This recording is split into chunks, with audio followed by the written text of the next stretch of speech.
Hi ಸ್ನೇಹಿತರೆ, welcome to my channel. ಈ ವಿಡಿಯೋದಲ್ಲಿ ಕೇಂದ್ರ ಸರ್ಕಾರವು ಪಿಎಂ ಕಿಸಾನ್ ರೈತರಿಗೆ ಭರ್ಜರಿ ಗುಡ್ ನ್ಯೂಸ್ ನೀಡಿದೆ. ಹೌದು ಸ್ನೇಹಿತರೆ, ಪಿಎಂ ಕಿಸಾನ್ 16ನೇ ಕಂತಿನ 2,000 ರೂಪಾಯಿ ಕೇಂದ್ರ ಸರ್ಕಾರವು ಈ ದಿನಾಂಕದಂದು 2,000 ರೂಪಾಯಿ ಬಿಡುಗಡೆ ಮಾಡುತ್ತದೆ. ಇದರ ಬಗ್ಗೆ ನಾವು ಡೀಟೇಲ್ ಆಗಿ ವಿಡಿಯೋದಲ್ಲಿ ತಿಳ್ಕೊಳ್ಳೋಣ. ಇನ್ನು ಇದರ ಜೊತೆಗೆ ಪ್ಯಾನ್ ಕಾರ್ಡ್ ಇದ್ದವರಿಗೆ ಕೇಂದ್ರ ಸರ್ಕಾರವು ಹೊಸ ಆದೇಶವನ್ನ ಹೊರಡಿಸಲಾಗಿದೆ. ಈ ಹೊಸ ಆದೇಶ ಬಗ್ಗೆ ನಾವು ಡೀಟೇಲ್ ಆಗಿ ವಿಡಿಯೋದಲ್ಲಿ ತಿಳ್ಕೊಳ್ಳೋಣ. ಇನ್ನು ಇದರ ಜೊತೆಗೆ ರಾಜ್ಯ ಸರ್ಕಾರವು ರೈತರಿಗೆ ರೈತ ಸಿರಿ ಯೋಜನೆ ಮೂಲಕ 10,000 ರೂಪಾಯಿ ಸಹಾಯಧನ ನೀಡುತ್ತದೆ. ಹಾಗಾದರೆ ಈ ಸೌಲಭ್ಯವನ್ನ ನೀವು ಹೇಗೆ ಪಡೆದುಕೊಳ್ಳಬೇಕು ಎಂಬುದರ ಬಗ್ಗೆ ಡೀಟೇಲ್ ಆಗಿ ಈ ವಿಡಿಯೋದಲ್ಲಿ ನೋಡೋಣ. ಅದಕ್ಕೂ ಮುಂಚಿತವಾಗಿ ನೀವು ಇನ್ನೂ ನಮ್ಮ ಚಾನೆಲ್ಗೆ ಸಬ್ಸ್ಕ್ರೈಬ್ ಆಗಿಲ್ಲವೆಂದರೆ ಈಗಲೇ ಸಬ್ಸ್ಕ್ರೈಬ್ ಆಗಬಹುದಲ್ವಾ? ನೀವು ಇನ್ನೂ ವಿಡಿಯೋಗೆ ಲೈಕ್ ಮಾಡಿಲ್ಲವೆಂದರೆ ಈಗಲೇ ಲೈಕ್ ಮಾಡಿ, ಹಾಗೆ ವಿಡಿಯೋನ ಸ್ಕಿಪ್ ಮಾಡದೆ ಕೊನೆ ತನಕ ನೋಡಿ.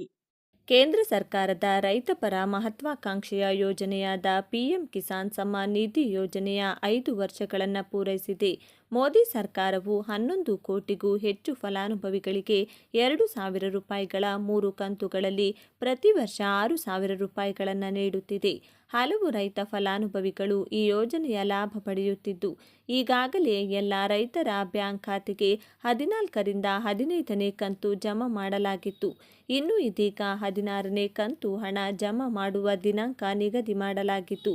ನಿಮ್ಮ ಖಾತೆಗೆ ಪಿಎಂ ಕಿಸಾನ್ನ 16ನೇ ಕಂತು ಹಣ ಯಾವಾಗ ಜಮಾ ಆಗುತ್ತೆ, ಹಣ ಪಡೆಯಲು ಏನು ಮಾಡಬೇಕು ಎಂಬ ಎಲ್ಲ ಸಂಪೂರ್ಣ ಮಾಹಿತಿಯನ್ನು ಈ ವಿಡಿಯೋದಲ್ಲಿ ತಿಳಿಸಿಕೊಟ್ಟಿದ್ದೇವೆ. ಅದಕ್ಕೂ ಮುನ್ನ ನೀವಿನ್ನು ನಮ್ಮ ಚಾನಲ್ಗೆ ಸಬ್ಸ್ಕ್ರೈಬ್ ಆಗಿಲ್ಲ ಅಂದರೆ ಈಗಲೇ ಸಬ್ಸ್ಕ್ರೈಬ್ ಆಗಿ. ಹೌದು, ಪಿಎಂ ಕಿಸಾನ್ನ 16ನೇ ಕಂತು ಇನ್ನೇನು ಕೆಲವೇ ದಿನಗಳಲ್ಲಿ ನಿಮ್ಮ ಖಾತೆಗೆ ನೇರವಾಗಿ ಡಿಬಿಟಿ ಮೂಲಕ ಬಂದು ಜಮಾ ಆಗುತ್ತದೆ. ಮೊದಲಿಗೆ ನಿಮ್ಮ ಖಾತೆಗೆ ಹಣ ಜಮಾ ಆಗಬೇಕು ಅಂದರೆ ನೀವು KYC ಮಾಡಿಸಲೇಬೇಕು. ನಿಮ್ಮ KYC ಆಗಿದೆಯಾ ಇಲ್ವಾ ಎಂದು ಚೆಕ್ ಮಾಡುವ ಲಿಂಕ್ ಈ ವಿಡಿಯೋದ ಡಿಸ್ಕ್ರಿಪ್ಷನ್ ಬಾಕ್ಸ್ನಲ್ಲಿ ನೀಡಿದ್ದೇವೆ. ನಿಮ್ಮ ಆಧಾರ್ ಕಾರ್ಡ್ ನಂಬರ್ ಹಾಕಿ ಚೆಕ್ ಮಾಡಿಕೊಳ್ಳಿ. ಇನ್ನು ವೀಕ್ಷಕರೇ, ಪಿಎಂ ಕಿಸಾನ್ನ 16ನೇ ಕಂತು ಹಣ ಲೋಕಸಭಾ ಚುನಾವಣೆಗೂ ಮುನ್ನ ಅಥವಾ ಈ ತಿಂಗಳು ಕೊನೆಯಲ್ಲಿ ಪಿಎಂ ಕಿಸಾನ್ ಯೋಜನೆಯ 16ನೇ ಕಂತು ರೈತರ ಖಾತೆಗೆ ಜಮಾ ಆಗಲಿದೆ ಎಂದು ಖಚಿತವಾದ ಆಂತರಿಕ ಮಾಹಿತಿ ಲಭ್ಯವಾಗಿದೆ. ಹೀಗಾಗಿ ನೀವು ಅಥವಾ ನಿಮ್ಮ ಮನೆಯಲ್ಲಿ ಯಾರಾದರೂ ಈ ಯೋಜನೆಯ ಫಲಾನುಭವಿಯಾಗಿ ಯೋಜನೆಯ ಲಾಭವನ್ನು ಪಡೆಯುತ್ತಿದ್ದರೆ ನಿಮ್ಮ ಖಾತೆಗೆ ಇಲ್ಲಿವರೆಗೂ ಎಷ್ಟು ಕಂತು ಜಮಾ ಆಗಿದೆ ಎನ್ನುವುದನ್ನು ತಪ್ಪದೇ ಕಮೆಂಟ್ ಮಾಡಿ ತಿಳಿಸಿ. ಆಧಾರ್ ಕಾರ್ಡ್ನಂತೆ ಪ್ಯಾನ್ ಕಾರ್ಡ್ ಕೂಡ ಹಣಕಾಸಿನ ವ್ಯವಹಾರಕ್ಕೆ ಬಹಳ ಮುಖ್ಯವಾಗಿರುವ ದಾಖಲೆಯಾಗಿದ್ದು, ದೇಶದಲ್ಲಿ ಬಹುತೇಕ ಪ್ರತಿಯೊಬ್ಬರ ಕೈಯಲ್ಲೂ ಪ್ಯಾನ್ ಕಾರ್ಡ್ ಇದ್ದೇ ಇರುತ್ತದೆ. ನೀವು ಆದಾಯ ತೆರಿಗೆ ಪಾವತಿದಾರರಾಗಿದ್ದರೆ ಪ್ಯಾನ್ ಕಾರ್ಡ್ ಇಲ್ಲದೆ ಒಂದೇ ಒಂದು ಹೆಜ್ಜೆಯನ್ನು ಮುಂದೆ ಇಡಲು ಸಾಧ್ಯವಿಲ್ಲ. ಕಾರ್ಡ್ಗೆ ಸಂಬಂಧಪಟ್ಟಂತೆ ಹೊಸ ನಿಯಮವನ್ನು ಸರ್ಕಾರ ಜಾರಿಗೆ ತಂದಿದ್ದು, ನಮ್ಮ ಪಾಲನೆ ಮಾಡಿದರೆ ಭಾರಿ ಪ್ರಮಾಣದಲ್ಲಿ ದಂಡ ಪಾವತಿ ಮಾಡಬೇಕಾಗುತ್ತದೆ. ಪ್ಯಾನ್ ಕಾರ್ಡ್ ಹೊಸ ನಿಯಮ ತಿಳಿಸಿದ ಆದಾಯ ತೆರಿಗೆ ಇಲಾಖೆ. ಸಾಮಾನ್ಯವಾಗಿ ಆದಾಯ ತೆರಿಗೆ ಇಲಾಖೆಯ ವತಿಯಿಂದ ಪ್ಯಾನ್ ಕಾರ್ಡ್ ವಿತರಣೆ ಮಾಡಲಾಗುತ್ತದೆ. ಇದೀಗ ನೀವು ಆದಾಯ ತೆರಿಗೆ ಪಾವತಿ ಮಾಡುವ ಸಮಯದಲ್ಲಿ ಪ್ಯಾನ್ ಕಾರ್ಡ್ ಸಂಖ್ಯೆಯನ್ನು ತಪ್ಪಾಗಿ ನಮೂದಿಸಿ ತೆರಿಗೆ ಸಮಯದಲ್ಲಿ ಸಮಸ್ಯೆ ಉಂಟಾದರೆ 10,000 ರೂಪಾಯಿಗಳ ದಂಡವನ್ನು ಪಾವತಿಸಬೇಕಾಗುತ್ತದೆ. ಆದಾಯ ತೆರಿಗೆ ಇಲಾಖೆ ಪ್ಯಾನ್ ಕಾರ್ಡ್ಗೆ ಸಂಬಂಧಪಟ್ಟ ಹಾಗೆ ಕಟ್ಟುನಿಟ್ಟಿನ ನಿಯಮಗಳನ್ನು ಜಾರಿಗೆ ತಂದಿದೆ. ITR ಸಲ್ಲಿಸಲು ಪ್ಯಾನ್ ಕಾರ್ಡ್ ಬಹಳ ಮುಖ್ಯ. ನೀವು ಪ್ಯಾನ್ ಕಾರ್ಡ್ ಇಲ್ಲದೆ ITR ಸಲ್ಲಿಸಲು ಕೂಡ ಸಾಧ್ಯವಿಲ್ಲ. ಇನ್ನು ಈ ಸಮಯದಲ್ಲಿ ಯಾವುದೇ ರೀತಿಯ ತಪ್ಪು ಆಗದಂತೆ ಗಮನ ವಹಿಸುವುದು ಬಹಳ ಮುಖ್ಯ. ಒಂದು ವೇಳೆ ಪ್ಯಾನ್ ಕಾರ್ಡ್ ವಿತರಿಸಲು ವಿಫಲವಾದರೆ ದಂಡ ಪಾವತಿಸಬೇಕಾಗುತ್ತದೆ. ಪ್ಯಾನ್ ಕಾರ್ಡ್ ವಿಚಾರದಲ್ಲಿ ಈ ತಪ್ಪು ಮಾಡಬೇಡಿ. ಒಂದು ವೇಳೆ ನಿಮ್ಮ ಬಳಿ ಇರುವ ಪ್ಯಾನ್ ಕಾರ್ಡ್ ಕಳ್ಳತನವಾದರೆ ನೀವು ತಕ್ಷಣ ಆದಾಯ ತೆರಿಗೆ ಇಲಾಖೆಗೆ ಹಾಗೂ ಪೊಲೀಸ್ ಸ್ಟೇಷನ್ನಲ್ಲಿ ದೂರು ದಾಖಲಿಸಬೇಕು. ಅದೇ ರೀತಿ ಒಂದಕ್ಕಿಂತ ಹೆಚ್ಚು ಪ್ಯಾನ್ ಕಾರ್ಡ್ ಹೊಂದಿರುವುದು ಕೂಡ ಅಕ್ಷಮ್ಯ ಅಪರಾಧ. ನಿಮ್ಮ ಬಳಿ 2 ಪ್ಯಾನ್ ಕಾರ್ಡ್ ಇದ್ದರೆ ಅದನ್ನು ತಕ್ಷಣ ಆದಾಯ ತೆರಿಗೆ ಇಲಾಖೆಗೆ ಹಿಂತಿರುಗಿಸಬೇಕು. ಒಂದು ವೇಳೆ ನಿಮ್ಮ ಬಳಿ 2 ಕಾರ್ಡ್ ಇದ್ದು 2 ಬೇರೆ ಬೇರೆ ಪ್ಯಾನ್ ಸಂಖ್ಯೆಯನ್ನು ಬಳಸಿ ಆದಾಯ ತೆರಿಗೆ ಉಳಿತಾಯ ಮಾಡಲು ಪ್ರಯತ್ನಿಸಿದರೆ ಈ ವಂಚನೆಗೆ ಭಾರಿ ಪ್ರಮಾಣದ ದಂಡ ಹಾಗೂ ಶಿಕ್ಷೆ ವಿಧಿಸಲಾಗುತ್ತದೆ. ಪ್ಯಾನ್ ಕಾರ್ಡ್ ಇಲ್ಲದೇ ಇದ್ದರೆ ಈ ಕೆಲಸ ಸಾಧ್ಯವಿಲ್ಲ. ಯಾರ ಬಳಿ ಪ್ಯಾನ್ ಕಾರ್ಡ್ ಇಲ್ಲವೋ ಅವರು ಆದಾಯ ತೆರಿಗೆ ರಿಟರ್ನ್ಸ್ ಪಾವತಿಸಲು ಸಾಧ್ಯವಿಲ್ಲ. ಬ್ಯಾಂಕ್ ಖಾತೆ ಹಾಗೂ ಡಿಮ್ಯಾಟ್ ಖಾತೆ ತೆರೆಯಲು ಆಗುವುದಿಲ್ಲ. ಪ್ಯಾನ್ ಕಾರ್ಡ್ ಅಪ್ಡೇಟ್ ಮಾಡಿಸಬೇಕಾ? ಆಧಾರ್ ಕಾರ್ಡ್ ಅಪ್ಡೇಟ್ ಮಾಡಿಸುವ ಬಗ್ಗೆ ಸಾಕಷ್ಟು ಮಾಹಿತಿಯನ್ನು ನೀಡಲಾಗಿದೆ. ಅದೇ ರೀತಿ ಪ್ಯಾನ್ ಕಾರ್ಡ್ನ ಅಪ್ಡೇಟ್ ಮಾಡಿಸಬೇಕಾ? ಅದರ ವ್ಯಾಲಿಡಿಟಿ ಎಲ್ಲಿಯವರೆಗೆ ಇರುತ್ತದೆ ಎಂದು ಹಲವರಲ್ಲಿ ಗೊಂದಲ ಇರಬಹುದು. ಶಾಶ್ವತ ಸಂಖ್ಯೆಯಾಗಿದೆ. ಹಾಗಾಗಿ ನೀವು ನಿಮ್ಮ ಜೀವಿತಾವಧಿಯಲ್ಲಿ ಒಮ್ಮೆ ಪ್ಯಾನ್ ಕಾರ್ಡ್ ಪಡೆದುಕೊಂಡ್ರೆ ಮತ್ತೆ ಅದನ್ನು ಬದಲಾಯಿಸುವುದು ಅಥವಾ ತಿದ್ದುಪಡಿ ಮಾಡುವ ಅಗತ್ಯ ಇಲ್ಲ. ಮರಣದ ನಂತರ ಪ್ಯಾನ್ ಕಾರ್ಡ್ ರದ್ದುಪಡಿ ಮಾಡುವುದು ಒಳ್ಳೆಯದು. ಇಲ್ಲವಾದರೆ ಅಂತಹ ಪ್ಯಾನ್ ಕಾರ್ಡ್ ಇಟ್ಟುಕೊಂಡು ವಂಚನೆ ಮಾಡುವ ಸಾಧ್ಯತೆ ಇರುತ್ತದೆ. ಪ್ಯಾನ್ ಕಾರ್ಡ್ ನವೀಕರಣ ಮಾಡುವ ಅಗತ್ಯವಿಲ್ಲ. ಒಂದು ವೇಳೆ ನಿಮ್ಮ ಪ್ಯಾನ್ ಕಾರ್ಡ್ ನವೀಕರಿಸಿಕೊಳ್ಳಿ ಎಂದು ನಿಮ್ಮ ಮೊಬೈಲ್ಗೆ ಅಥವಾ ಬೇರೆ ಯಾವುದೇ ರೀತಿಯಲ್ಲಿ ಫೋನ್ ಕರೆ ಹಾಗೂ ಇತರ ನೋಟಿಫಿಕೇಶನ್ ಬಂದರೆ ಅದನ್ನು ನಂಬಬೇಡಿ.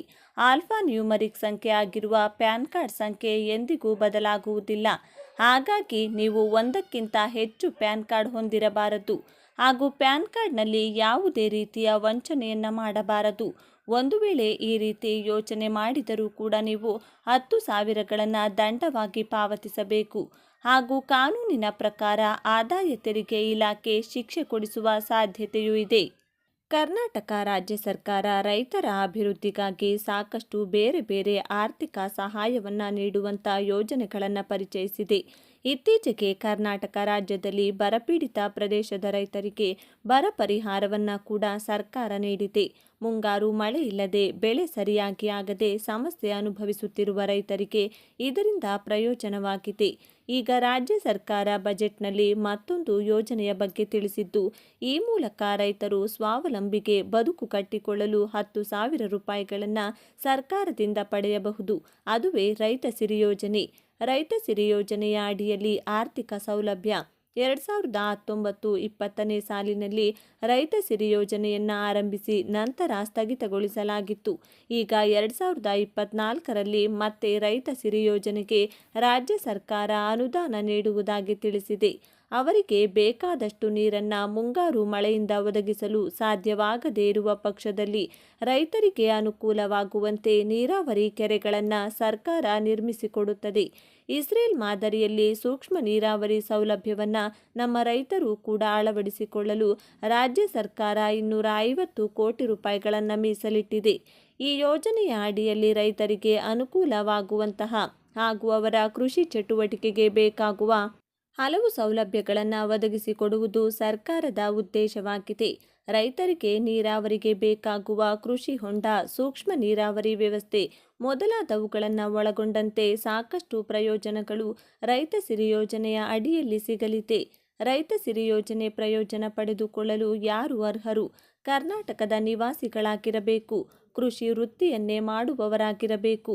ರಾಗಿ ಬೆಳೆಯುವ ಪ್ರಾಥಮಿಕ ಬೆಳೆಗಾರರಿಗೆ ಮಾತ್ರ ಈ ಯೋಜನೆಯ ಪ್ರಯೋಜನ ಸಿಗಲಿದೆ. ಕನಿಷ್ಠ 1 ಹೆಕ್ಟೇರ್ ಜಮೀನು ಆಸ್ತಿ ಹೊಂದಿರಬೇಕು. ಅರ್ಜಿ ಸಲ್ಲಿಸಲು ಬೇಕಾಗಿರುವ ದಾಖಲೆಗಳು: ರೈತರ ಆಧಾರ್ ಕಾರ್ಡ್, ರೈತರ ಭೂ ದಾಖಲೆಗಳು ಮತ್ತು ಪಹಣಿ, ನಿವಾಸ ಪ್ರಮಾಣಪತ್ರ, ಆದಾಯ ಪ್ರಮಾಣಪತ್ರ, ಪಡಿತರ ಚೀಟಿ, ಬ್ಯಾಂಕ್ ಖಾತೆಯ ವಿವರಗಳು, ಶಾಶ್ವತ ನಿವಾಸಿ ಪ್ರಮಾಣಪತ್ರ, ಪಾಸ್ಪೋರ್ಟ್ ಅಳತೆಯ ಫೋಟೋಗಳು. ರೈತ ಸಿರಿ ಯೋಜನೆಗೆ ಅರ್ಜಿ ಸಲ್ಲಿಸುವುದು ಹೇಗೆ? ರೈತ ಕೃಷಿ ವೆಬ್ಸೈಟ್ಗೆ ಭೇಟಿ ನೀಡಿ ಸೇವೆಗಳು ಎನ್ನುವ ವಿಭಾಗದಲ್ಲಿ ರೈತ ಸಿರಿ ಎನ್ನುವ ಆಯ್ಕೆ ಕಾಣಿಸುತ್ತದೆ. ಅದರ ಮೇಲೆ ಕ್ಲಿಕ್ ಮಾಡಿ. ಈಗ ರೈತ ಸಿರಿ ಯೋಜನೆಯ ಬಗ್ಗೆ ಸಂಪೂರ್ಣ ಮಾಹಿತಿಯನ್ನು ಪಡೆದುಕೊಳ್ಳಬಹುದು. ಸದ್ಯ ರೈತರಿಗೆ ಆನ್ಲೈನ್ ಮೂಲಕ ಅರ್ಜಿ ಸಲ್ಲಿಸಲು ಅವಕಾಶವಿಲ್ಲ. ಹೆಚ್ಚಿನ ಮಾಹಿತಿಗಾಗಿ ಹತ್ತಿರದ ಕೃಷಿ ಕೇಂದ್ರವನ್ನು ಸಂಪರ್ಕಿಸಿ.